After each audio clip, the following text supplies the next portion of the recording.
जय श्री कृष्णा दोस्तों, मैं डॉक्टर प्रज्ञा अपने चैनल में आप सबका हार्दिक स्वागत करती हूँ। आज का ये जो एपिसोड है ये शस्त्र वर्सेस शास्त्र, ये मैं ऑलरेडी बता चुकी हूँ। ऐसे तो मुरलीधर ने शस्त्र ज़्यादा पकड़ा नहीं कभी। जब गोकुल में अपना लीला खेला किया तब मुरली पकड़े, मोरपंख बांधे।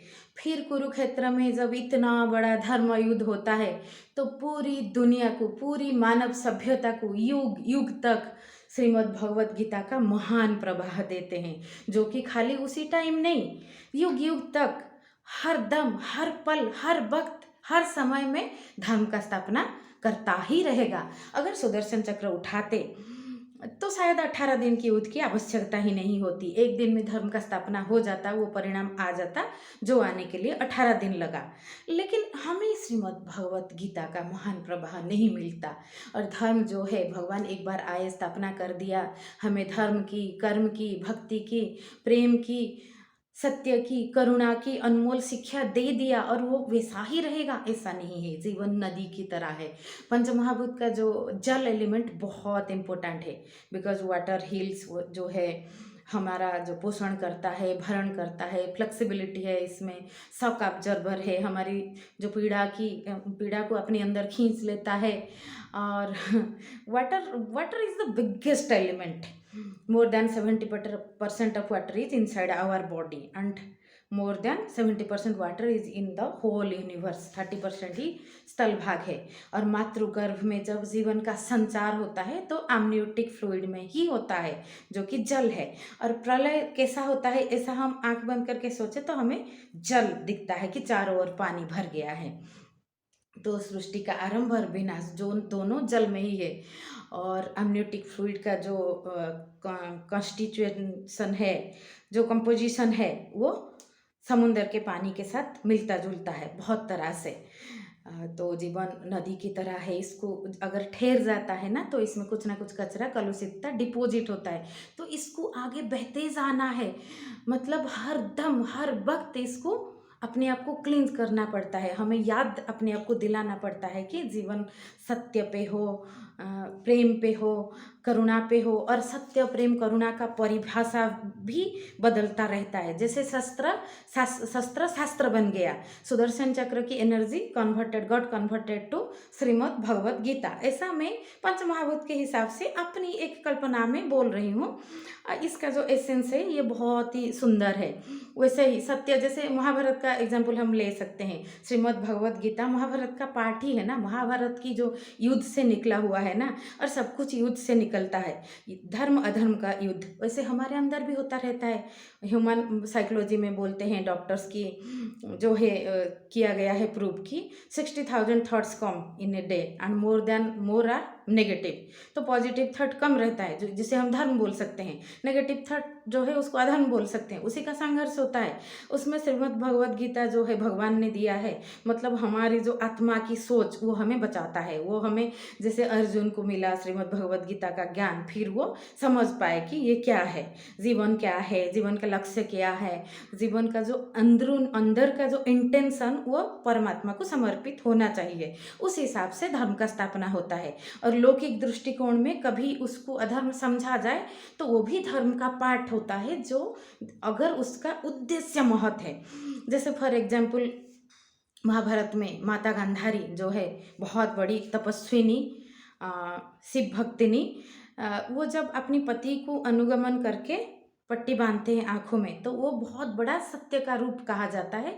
और पूरी दुनिया में उसको उसको लोग बहुत बड़ा मान देते हैं कि ये बहुत बड़ी बात है। लेकिन आगे चल के शकुनी के कुसंग के बस जब उनके सारे बच्चे बिगड़ जाते हैं, तब लगता है शायद पट्टी ना बांधे होते, ना बांध के अपने बच्चों को बड़ा होने में, अच्छी शिक्षण देने में वो एनर्जी लगाते, और अपने पति को का अनुगमन न करके उनका रथ का सारथी बनते, उनको अच्छा दिग में गाइड करते, तो ये और भी ज़्यादा बड़ा सच होता। वैसे ही भीष्म प्रतिज्ञा है, जब भीष्म प्रतिज्ञा लेते हैं तो ये पूरा पूरा संसार का सबसे बड़ा प्रतिज्ञा कहा जाता है, इसलिए कोई भी प्रतिज्ञा को भीष्म प्रतिज्ञा का रूप कहा जाता है। लेकिन जब कुल वधू का अपमान होता है तब भी उनको अपना प्रतिज्ञा ज़्यादा इम्पोर्टेंट लगता है और उसके लिए वो अधर्म का साथ दे के पूरी दुनिया को दांव पे लगा देते हैं। तो उनका व्यक्तिगत प्रतिज्ञा जो उन्होंने अपने पिता के लिए लिए थे अपनी व्यक्तिगत पिता के लिए, वो बहुत छोटा लगता है। मैं बायोलॉजी के ऊपर भी थोड़ा बोलूँगी। महाभारत में पूरा बायोलॉजिकल बॉन्ड का विनाश कर दिया गया है। बॉन्ड सिर्फ धर्म अधर्म के बेसिक पे बना है। भाई भाई का ही तो युद्ध होता है ना, गुरु को मारना पड़ता है, पितामह को मारना पड़ता है। छोटा बच्चा अभिमन्यु का जो बालक है, बहुत बड़े जो योद्धा है, उनका वध हो जाता है। तो जेनेटिक के ऊपर धर्म को दिखाया गया है। तो हमें हर चीज़ को सत्य प्रेम करुणा ये फायर की तरह होता है। पंचमहाभूत का जो थर्ड एलिमेंट फायर, ये बहुत इंपॉर्टेंट है। Fire Burns and reforms, recreates everything. इसीलिए महाभारत का जो युद्ध को हम फायर का युद्ध जो बोल सकते हैं कि सब कुछ उखड़ जाता है, पूरा परीक्षितों को छोड़ के आगे का वंश में कोई नहीं रहता। तो जो अधर्म जल जाता है, कुछ धर्म के स्वरूप भी जलते हैं, फिर नया सृष्टि का निर्माण होता है। वाटर जैसे वाटर हिल्स एंड रिपेयर्स, वैसे फायर बर्न्स एंड रिक्रिएट्स। तो ये क्लींस करते हैं पूरा दुनिया को। हमारे जीवन में भी ऐसा है। हमारे माइंड में more than 60,000 thoughts comes in a day and more are negative. तो हम पॉजिटिव थॉट को अगर धर्म का स्वरूप माने और नेगेटिव थॉट को अधर्म का स्वरूप माने, तो हमारा जो विवेक है उसका श्रीमद् भगवत का स्वरूप वो हमें बचाता है। जैसे अर्जुन, कृष्ण उनको भगवत गीता का ज्ञान देते हैं, उसके बाद वो समझ पाते हैं कि ये जो डीप नॉलेज, दिव्य ज्ञान क्या है, कि मैं अपना कर्तव्य कर रहा हूँ, बाकी मरना जन्म होना ये तो चलता ही रहता है। जीवन को अच्छी तरह से जीने का ज्ञान भी श्रीमद् भगवत गीता देता है। और मरने के टाइम भी अपनी मरने के टाइम अवेयरनेस रहना, ये प्राइमेट्स को वरदान है। इंसान और शायद मंकी, एप्स भी इस कैटेगरी में आते हैं कि इनको मरने से पहले पता चलता है, लेकिन बहुत लोगों को पता नहीं चलता है। मुझे भी पता नहीं, पता चलेगा या नहीं।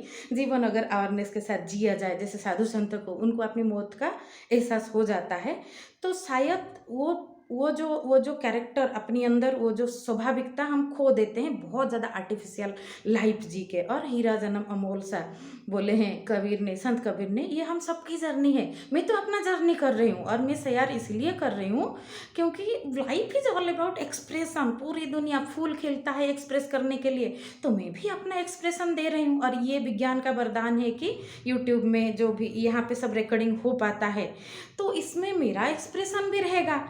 मेरे दोस्त, मेरे बच्चे के बच्चे, उनके बच्चे के बच्चे देखेंगे, उनको हो सकता है कुछ अच्छी चीज़ें अच्छा लगे, और मैं अपने आप को प्यूरिफाई कर रही हूँ। ट्रांसफॉर्मेशन जो मैं बताई, शस्त्र गॉट ट्रांसफॉर्म टू शास्त्र।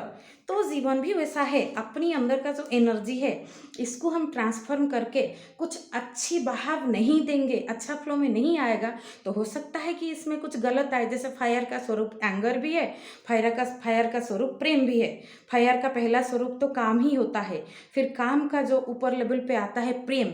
जब हमारा जो षड चक्र है आयुर्वेद में, मूलाधार, स्वाधिष्ठान चक्र के ऊपर अगर अनाहत चक्र रहता है, या स्वाधिष्ठान चक्र अनाहत चक्र के कंट्रोल में रहता है, तो प्रेम जो है वो जीवन को परिचालित करता है। तो वही प्रेम भी ज्ञान बनता है आगे। श्रीमद् भगवत गीता में इसीलिए बहुत सारे योग दिया गया है, कर्म योग, भक्ति योग, ज्ञान योग, और अंत में वैराग्य योग, जो संन्यास, जो कि हमें परमात्मा का समझ आने लगता है। मैं जो पढ़ रही हूँ वही बोल रही हूँ, और बोलते बोलते हो सकता है कि मेरे अंदर भी कुछ जल जाए और कुछ नया बन जाए, और वही ट्रांसफॉर्म, वही चेंज, वही जो शस्त्र को, जो कि एनर्जी का पावरफुल स्वरूप को श्रीमद् भगवत जैसा अपनी अंदर की गीता की धारा में बदलना, सत्य प्रेम करुणा भी प्रेम फायर का ही स्वरूप है। तो ये जो पंच महाभूत से अपना शरीर बना है, मन बना है, और उसी को हम जितना प्यूरिफाई करते जाएंगे, ये base core line of treatment है, प्यूरिफिकेशन इन पंच महाभूत। तो उस हिसाब से हमें फिजिकली भी ज़्यादा डिजीज नहीं होगा, और मेंटली डिप्रेशन, लोगों को डिप्रेशन आ जाता है। आप अगर श्रीमद् भगवत गीता पढ़ोगे ना, बार बार पढ़ते रहोगे, तो पूरी ज़िंदगी कम पड़ता है, तो डिप्रेस होने के लिए टाइम कहाँ मिलता है। अगर जीवन में कुछ भी दुख है या सुख है, जो भी है, शीतोष्ण सुख दुखदा, इसको हम बहुत ज़्यादा शायद अप्लाई ना कर पाए, लेकिन इसके ऊपर उठ के हम कोई स्क्रिप्चर पढ़ सकते हैं, कोई अच्छा जो है काम, जो दुनिया में प्रेम का धारा की जो बहती हुई धारा में अपनी कंट्रीब्यूशन डाले, वैसा कर सकते हैं, तो ये भी बहुत बड़ी बात है। तो मेरा चैनल का भी लक्ष्य वही है, मैं अपने आप को एक्सप्रेस कर रही हूँ। और जो health, physical, mental, social and spiritual wellbeing, इसके प्रभाव में मेरी एनर्जी का छोटा सा धारा अगर कुछ ना कुछ कंट्रीब्यूट कर पाए, तो ये मेरे लिए बहुत बड़ी बात है। बस यही अपना उद्देश्य है। आप सब जुड़े रहिए, सब्सक्राइब कीजिए, शेयर कीजिए, और ये जो छोटा सा लाइट को अपना जो विशुद्ध ग्लो ग्रेस